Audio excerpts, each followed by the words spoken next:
घेऊयात मुंबईमधली tight fight नेमकी कुठली आहे ती सुद्धा जाणून घेऊयात ग्राफिक्सच्या माध्यमातून।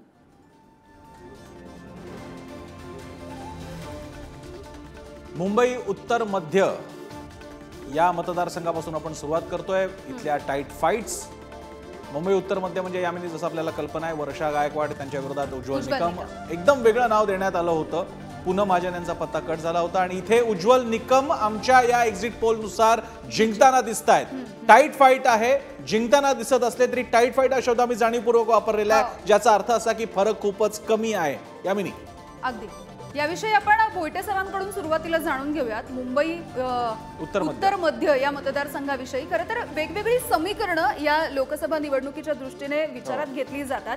त्यामधलं एक म्हणजे मुस्लिम, मराठी आणि दलित हे एक समीकरण या मतदारसंघामध्ये विशेषतः बघायला मिळालं होतं आणि असंही बोललं जातं की मातोश्रीच्या अंगणातला हा मतदारसंघ आहे, त्यामुळे पहिल्यांदा उद्धव ठाकरेंनी काँग्रेसला मतदान केलंय की काय अशी सुद्धा चर्चा होती। भोईटे सर म्हणालेच होते, उद्धव ठाकरे म्हणालेच होते काँग्रेसला।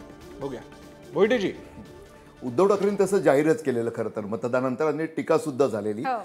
जो मुद्दा MMD वाला आहे की मराठी, मुसलमान आणि दलित स्वाभाविकरित्या, कारण वांद्रे पश्चिम जो आशिष शेलारांचा मतदारसंघ आहे जे भाजपचे मुंबई अध्यक्ष सुद्धा आहेत, त्या मतदारसंघात सुद्धा म्हणजे आशिष शेलारांचं ते संघटन कौशल्य इतर सर्व नाही तर तिकडचं डेमोग्राफी आपण लक्षात घेतली तर मुसलमान मतदार त्या मतदारसंघात मोठ्या प्रमाणावर आहेत, प्रभावशाली आहेत। तसंच पूर्वेला वांद्रे पूर्व अगदी यामिनी तुम्ही म्हणाल तसं तो जरी मातोश्री असलेला मतदारसंघ असला तरी सुद्धा तिथं बाबा सिद्दीकी ज्यांना अजित पवारांकडे गेलेत त्यांचे सुपुत्र झिशान सिद्दीकी आहेत जे काँग्रेसवर नाराज, म्हणजे स्वाभाविकरित्या पुन्हा तिथं काँग्रेसचा किती हाताच्या सोबत असेल हा एक मुद्दा आलेलाच। त्यामुळे आपल्या या पोलमधलं तो एक घटक महत्त्वाचा ठरणारा वांद्रे पूर्व मतदारसंघातला। पुढे जर गेलो कलिना, ठाकरेंशी एकनिष्ठ राहिलेले तिथे संजय पोतनीस आहेत जे ठाकरेंसोबत राहिलेत, परंतु त्या मतदारसंघाची जी रचना आहे ते कॅथलिक, त्यातही म्हणजे सांगायचं झालं तर ईस्ट इंडियन कॅथलिक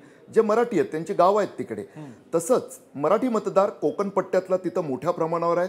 पुढे जर आपण गेलो तर यात मतदारसंघात चांदिवली आहे, नसीम खान तिथून निवडून येतात। अगदी पवईपासून ते कुर्ल्यापर्यंत पसरलेला अवढव्य पसरलेला असा चांदिवली मतदारसंघ आहे। त्या मतदारसंघात मुसलमान, मराठी आणि दलित म्हणजे MMD समीकरण तिकडे बऱ्यापैकी आहे। नसीम खान हे सुद्धा इच्छुक होते, नाराज होते, त्यांची समजूत काढली गेली, सर्व काही घडलं। त्यांनी तिथं खूपच जोरदार प्रयत्न केला असा दावा सुद्धा केला, अर्थात तो किती झाला असेल आणि नसीम खान याने त्या पद्धतीनं खरोखरच काम केलं असेल का हा वेगळा मुद्दा आहे।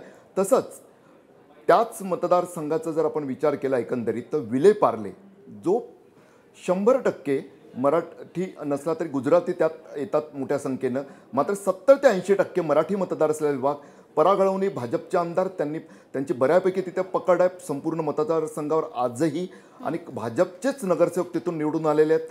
तो मतदारसंघ भाजपकडे गेला असेल तर त्यात काही आश्चर्य वाटण्याचं कारण नाही आहे। जास्तीत जास्त मतं वांद्रे पश्चिम प्रमाणे तिथं मिळाले असतील।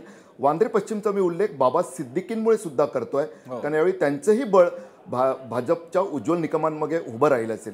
अडचणीचं काय होतं उज्ज्वल निकमांसाठी काही खरं तर भाजपच्या पूनम महाजन 2 वेळा निवडून आल्या, त्यांचं तिकीट जरी कापलं गेलं तरी तिथं भाजपचं बऱ्यापैकी बळ आहे। शिंदेच्या शिवसेनेचे आमदार आहेत, तरी सुद्धा तिथं असं काय की ती या टाईट फाईटमध्ये गेली असेल की 5% खालच्या मार्जिनमध्ये गेली असेल, त्याचं कारण असं आहे की उमेदवारी जाहीर करण्यात खूपच उशीर लागला।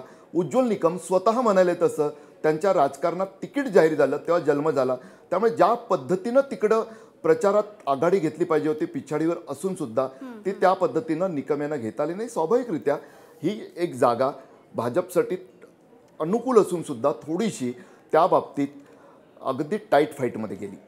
हो अगदी प्रशांत कदम यांच्याकडून सुद्धा आपण याविषयीची थोडीशी समीकरणं जाणून घेऊयात।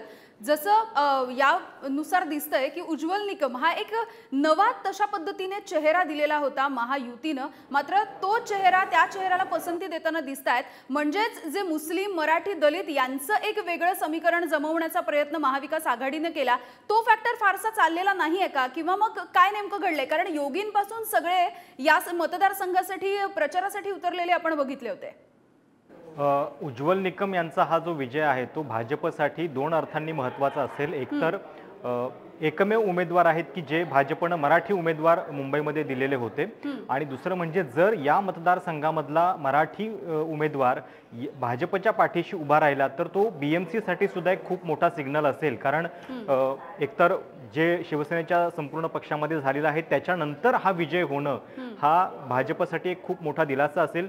दुसरं म्हणजे महाविकास आघाडीच्या मधून थोडंसं जे उमेदवार देण्यामध्ये जी चूक झाली, मला वाटतं की वर्षा गायकवाड यांची उमेदवारी राहुल शेवाळे यांच्या विरोधात अपेक्षित होती, ज्या ठिकाणी त्यांचा बेस पण आहे तिथं ती दिली गेली नाही. त्याच्याऐवजी त्यांना या मतदारसंघामध्ये उमेदवारी दिली गेली आणि त्याच्याऐवजी अनिल देसाई हे राहुल शेवाळेंच्या विरोधात तिथं उतरवण्यात आले. खरं तर जेव्हापासून भाजपसाठी किंवा महायुतीसाठी अवघड जागांची चर्चा देशामध्ये व्हायची, दिल्लीत व्हायची आणि ही मी म्हणजे 8-9 महिन्यांपूर्वीची गोष्ट सांगतोय, तेव्हा दक्षिण मध्य मुंबईतला जो मतदारसंघ आहे त्याची चर्चा व्हायची की राहुल शेवाळेंसाठी हा मतदारसंघ अवघड आहे म्हणून. पण तिथं वर्षा गायकवाड यांची उमेदवारी आली नाही, त्याच्याऐवजी ती इकडं आली, म्हणजे दक्षिण मध्यमध्ये आली.